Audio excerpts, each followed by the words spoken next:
I was recently chatting with a business manager of a charter school, and she said something that made me cringe. She said, I spend more time updating spreadsheets than actually managing budgets, right? Their teachers are purchasing supplies from all over the place: Amazon, personal credit cards, you name it.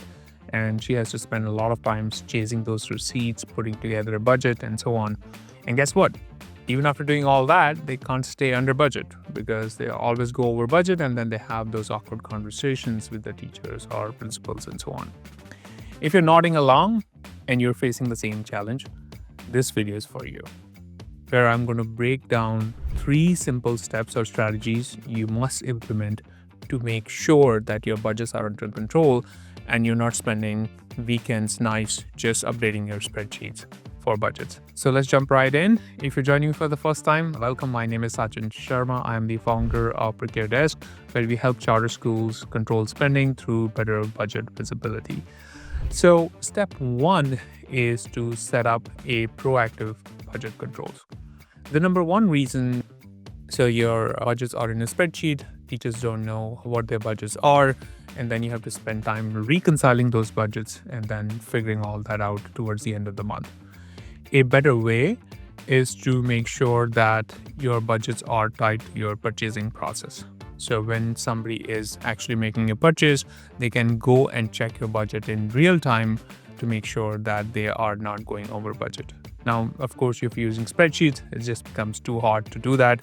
So use a purchasing system where the system connects it to the budget.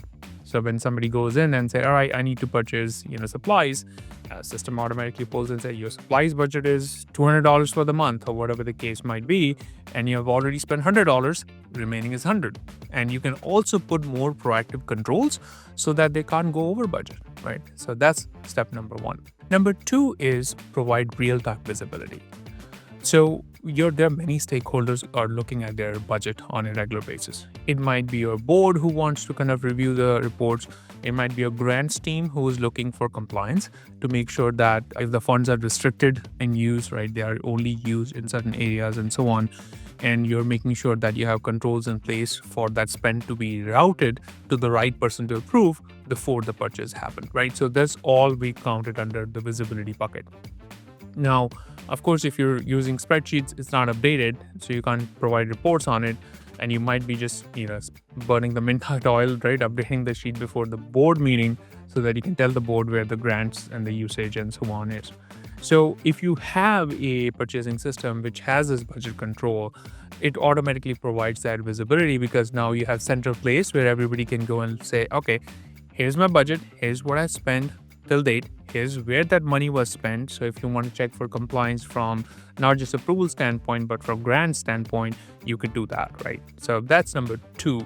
Number 3 is have one system for everything, right? So what do I mean by that? Many times what we see is like a broken approval process. So even if you have somehow managed, to keep your budgets updated in spreadsheets, you have email process for approval, then they go to Amazon to buy the supplies, then you have to come back and reconcile all that, right? Or you have credit card spending and so on.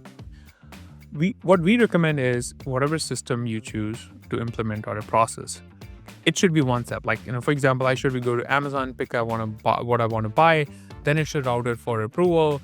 And even it doesn't matter whether I'm paying the vendor on like through a credit card or through a regular invoice. It's just one process for approval. That way you make sure that your budget always stays updated, because if you have your credit card spending happening outside and it's not tied to the budget, guess what? Your budgets would be out of date and are not updated always, right? It doesn't matter whether you're using a spreadsheet or a system. So it's very important to have everything in one single place, right? So if you're struggling with budget visibility and grant compliance and so on, 3 steps to implement, just a quick summary, right? Make sure you have proactive budget checks, centralize the visibility so everybody can look at the same, sheet of paper, right? From a budget visibility and grant compliance standpoint, and then have one system for all your purchases. Now, I hope you like this video. If you're struggling with cost control or budget visibility, drop a comment in the video and I'll get back to you on how you can solve it today. Thank you for joining me today, and I'll see you in the next video.